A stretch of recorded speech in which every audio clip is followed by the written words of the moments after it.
¿Y si yo te dijera que la mayor prisión de tu vida no tiene rejas, no tiene muros y no tiene candado? Tú no ves cuando entras, no sientes el peso cuando se cierra detrás de ti, y aún así ella controla casi todas tus decisiones.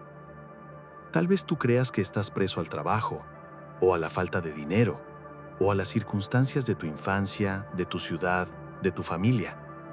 Pero, ¿y si nada de eso fuera el verdadero problema? ¿Y si la prisión fuera interna, silenciosa, aceptada socialmente? El apego. Apego a la aprobación de los otros. Apego a la imagen que tú construiste para no ser rechazado. Apego al miedo de decepcionar. Apego a la comodidad de no arriesgar. Apego a relaciones que no te hacen bien, pero te hacen sentir incluido. Porque el apego no grita, él susurra. Él dice, no te vayas, no digas no, no seas diferente, no te quedes solo. Y poco a poco, tú desapareces. Hoy tú vas a entender lo que sucede cuando alguien decide romper esa prisión invisible. Cuando elige la libertad en lugar de la aceptación. Cuando prefiere la verdad a la conveniencia. Esta es la historia de André. Pero si prestas atención, vas a percibir que en muchos momentos, esa historia también habla de ti. Antes de seguir, yo te hago una invitación simple, pero poderosa. Si ese tipo de reflexión conversa con algo dentro de ti, dale me gusta al video, suscríbete al canal y escribe en los comentarios, estoy listo para soltar. No por mí, por ti. Porque admitir que algo nos ata es siempre el primer paso para liberarse. Ahora respira profundo y ven conmigo. Capítulo 1. El prisionero social. André tenía 23 años, la edad en la que todo el mundo espera que tú estés lleno de energía, planes y coraje. Pero por dentro, André cargaba un peso que pocos percibían. Él venía de una familia simple, padre obrero, madre vendedora, gente honesta, trabajadora, que nunca reclamó de la vida, pero tampoco nunca tuvo mucho. Ellos dieron todo lo que podían. Y tal vez exactamente por eso, Andrés sentía que necesitaba devolver todo en doble. Cuando miraba hacia el futuro, no veía sueños, veía cuentas, veía medicamentos, veía el cuerpo de los padres envejeciendo antes del tiempo. Él quería cambiar eso, quería construir algo mayor, quería ser el apoyo que ellos nunca tuvieron. El problema es que incluso con esa voluntad ardiendo por dentro, André estaba completamente bloqueado. La rutina era previsible. Se despertaba temprano, tomaba transporte lleno, se sentaba en una mesa que no significaba nada, cumplía tareas que no llevaban a ningún lugar. El trabajo pagaba las cuentas, pero robaba el tiempo, y el tiempo robaba los sueños. Cuando el horario terminaba, el celular empezaba a vibrar. Invitaciones, llamadas, mensajes. ¿Vamos a salir hoy? ¿Vamos a beber? Hay partido, ven. Y Andrés siempre iba, no porque estuviera animado, sino porque tenía miedo, miedo de decepcionar, miedo de ser visto como aburrido. Miedo de ser aquel que dejó de aparecer.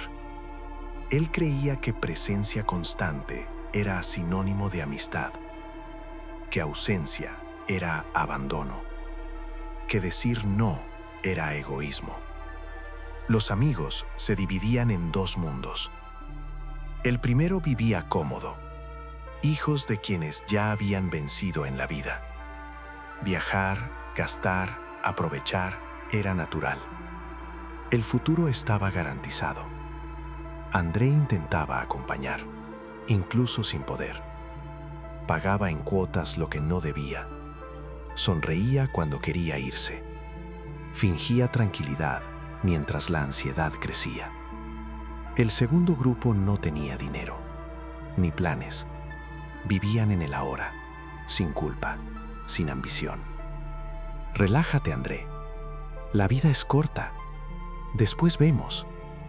Y André concordaba, no porque creyera, sino porque tenía miedo de ser el diferente.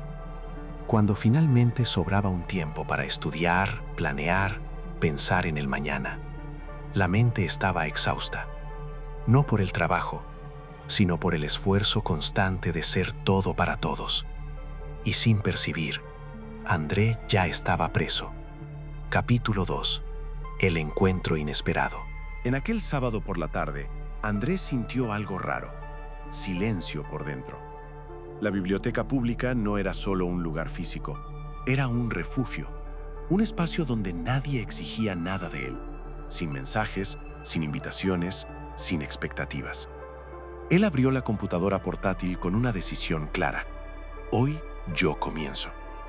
Pero decisiones antiguas tienen enemigos silenciosos: el hábito, la distracción, lo automático. 10 minutos después, el celular ya estaba en la mano, deslizando, consumiendo, huyendo. Fue en ese momento que el libro apareció. Pequeño, oscuro, discreto. Parecía fuera del tiempo, como si no perteneciera a aquel lugar o a aquel momento. Cuando André leyó las primeras frases, algo se rompió. No era consuelo, no era motivación, era confrontación directa. Cada línea parecía preguntar: ¿por qué tú vives así? ¿Por qué tienes tanto miedo? ¿A quién estás intentando agradar? Él sintió incomodidad, pero también sintió algo raro: verdad. Cuando la voz sonó detrás de él, el susto fue casi simbólico, como si hubiera sido sorprendido en flagrante encarando la propia vida. Ana no tenía prisa, ni exceso de palabras. Hablaba con claridad, como quien ya pasó por batallas internas parecidas. Ella explicó que aquel libro no era sobre abandonar el mundo, era sobre no perderse dentro de él. Desapego no es huir, ella dijo, es dejar de traicionarse. André no respondió, porque algunas verdades no piden respuesta, piden silencio. En aquel encuentro casual, algo quedó claro para él: existían personas viviendo de una manera diferente, y eso significaba que tal vez él también pudiera. Capítulo 3. El préstamo. El gesto de Ana al entregar el libro fue simple, pero Andrés sintió como si estuviera recibiendo algo frágil y poderoso al mismo tiempo. No era solo papel, era un espejo. En los días siguientes, él comenzó a leer sin prisa, por la noche, por la mañana, en los intervalos. Cada frase parecía desmontar una creencia antigua. Él percibió que siempre vivió intentando ser necesario, disponible, presente, pero nunca entero. El primer cambio fue pequeño y, justamente por eso, aterrador. Cuando apareció la invitación, él respiró profundo y dijo no, sin explicación, sin drama. La respuesta vino rápido. ¿Qué pasó? Nada, solo la verdad. Hoy no. Algunas personas insistieron, otras ironizaron, algunas simplemente desaparecieron. Y André percibió algo que nunca había sentido antes: alivio. El tiempo que surgió no era solo libre, era silencioso, era fértil. Él volvió a estudiar, a planear, a escribir ideas que siempre quedaron guardadas. El miedo todavía existía, pero ahora él ya no mandaba. Con Ana, las conversaciones continuaron, sin exigencia, sin máscaras. Él comenzó a entender que conexiones verdaderas no exigen sacrificio constante, exigen presencia real. Y poco a poco, André comenzó a construir algo nuevo, no solo un proyecto, sino una identidad que no dependía de la aprobación de nadie. Capítulo 4. La verdadera enseñanza. La cena en la casa de los abuelos de Ana no fue solo un encuentro familiar. Fue un divisor de aguas. La casa era simple, silenciosa, organizada de una manera casi simbólica. Nada en exceso, nada fuera de lugar. Allí, Andrés sintió algo que no sentía hacía mucho tiempo: presencia. No había televisión encendida. No había celulares en la mesa. Las conversaciones no competían entre sí. Después de la cena, el abuelo de Ana sirvió té. Movimientos lentos, precisos, sin desperdicio.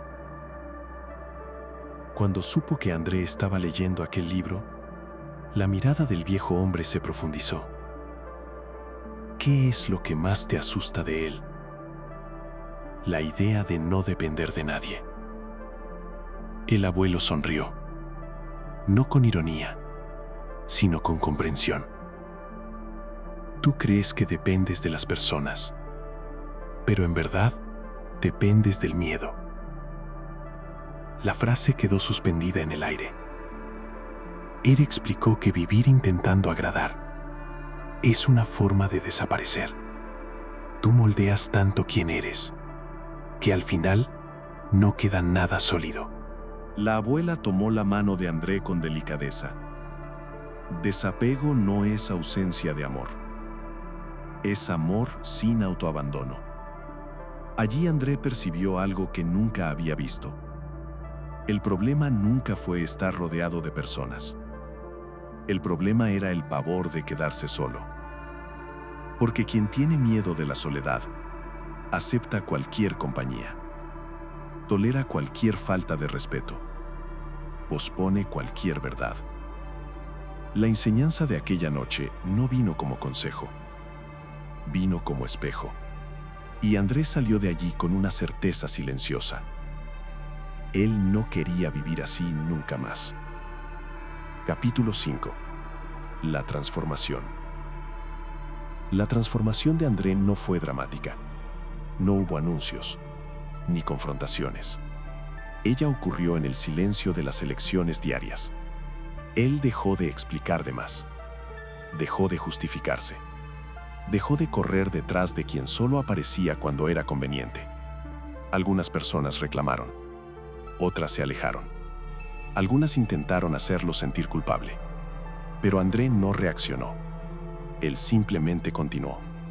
El tiempo que antes era gastado agradando, ahora era invertido construyendo, estudiando, ejecutando. El proyecto que siempre quedó en el papel comenzó pequeño. Clientes simples, valores modestos, pero algo era diferente. Por primera vez, André entregaba sin prisa y sin miedo. El resultado llegó, no de una sola vez, sino de forma consistente. Él ayudó a los padres, pagó cuentas que antes parecían imposibles, sintió orgullo, no obligación. Con Ana, todo era ligero. Ellos se apoyaban, pero no se absorbían. Elegían estar juntos, y eso cambiaba todo. Cuando Andrés se arrodilló delante de ella, no fue por carencia, fue por claridad. Yo no te necesito para ser entero, pero te elijo a ti todos los días. Ana entendió, porque el amor que nace del apego aprisiona, pero el amor que nace de la elección libera. Y allí André percibió algo definitivo. Cuando tú te liberas del apego, no pierdes personas, pierdes ilusiones. Y en el lugar de ellas nace una vida que finalmente tiene sentido. Conclusión: lo que sucede cuando tú te liberas del apego. Cuando alguien se libera del apego, no se vuelve frío, no se vuelve distante, No se vuelve vacío. Sucede exactamente lo opuesto. Esa persona comienza a vivir con claridad. Ella deja de tomar decisiones basadas en el miedo. Deja de negociar la propia verdad a cambio de aceptación. Deja de moldearse para caber en lugares que nunca fueron hechos para ella. Liberarse del apego no significa abandonar personas. Significa abandonar la versión de sí mismo que suplica ser elegida. Fue eso lo que André entendió. Él percibió que gran parte de su sufrimiento no venía de la falta de oportunidades, ni de la falta de dinero, ni de la falta de suerte. Venía del miedo constante de perder personas, del miedo de decepcionar, del miedo de quedarse solo. Y ese miedo lo hacía aceptar menos de lo que merecía, vivir menos de lo que podía, ser menos de lo que era. Cuando el apego cayó, la vida no se volvió más fácil, pero se volvió verdadera, y la verdad sostiene. Ahora, Yo te hago la pregunta más importante de todas, y ella no es retórica. ¿De qué te estás aferrando hoy? ¿De quién tienes miedo de alejarte? ¿Qué parte de tu vida existe solo para agradar a alguien? Porque mientras tú vivas preso a la aprobación, a la seguridad falsa, a la necesidad de pertenecer a cualquier costo, la libertad siempre va a parecer distante. Pero el día en que tú sueltas, el día en que te eliges a ti mismo, el día en que entiendes que estar solo es mejor que estar abandonándote, algo cambia para siempre. Si este video habló contigo, escribe en los comentarios: estoy listo para soltar. No para el algoritmo, sino como un compromiso silencioso contigo mismo. Gracias por caminar hasta aquí. Reflexiona, respira y recuerda, la libertad no es perder vínculos, es no perderse a sí mismo. Nos vemos en el próximo video y sigue el camino.